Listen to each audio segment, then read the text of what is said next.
Antivenom যে কিভাবে তৈরি হয় এটা জানতে হবে।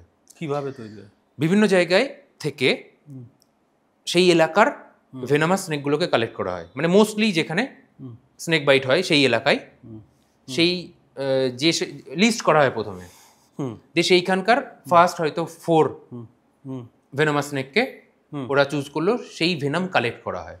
তার মধ্যে সাউথে ধরো তৈরি হচ্ছে, সাউথের রাসেলস ভাইপারও আছে সেই লিস্টে। এবার সেই ভেনামগুলোকে কি হয়, ঘোড়া জাতীয় প্রাণীর শরীরে ইনজেক্ট করা হয়। ঘোড়া জাতীয় প্রাণী? অল্প পরিমাণে। আচ্ছা আচ্ছা। এবং ঘোড়াকে প্রথমে ধরো ঘোড়া নিতে পারলো না, একটু ঝিমিয়ে পড়লো, তারপর আস্তে আস্তে ওর কিন্তু ভিতরে ইমিউনিটিটা স্ট্রং হয়, অ্যান্টিবডি তৈরি হতে থাকে ওর শরীরে সেই বিষটাকে প্রতিহত করার জন্য। আচ্ছা, স্ট্রং হয়ে গেল, ঘোড়া আবার স্বাভাবিক হয়ে গেল।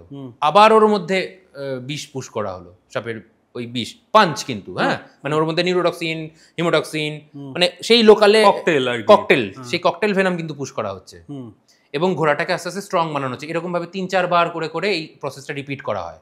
আচ্ছা, সেই ঘোড়াটা আলটিমেটলি স্ট্রং হয়ে গেল। তারপর ওর ব্লাড কালেক্ট করা হয়, মানে ওই ঘোড়াটার ব্লাড কালেক্ট করা হয়। আচ্ছা, মানে ওর ব্লাড থেকে সেই অ্যান্টিবডিগুলোকে কালেক্ট করা হয়। আচ্ছা আচ্ছা। এবং সেই অ্যান্টিবডিগুলোই কিন্তু আমরা নিই অ্যাজ এ অ্যান্টিভেনাম।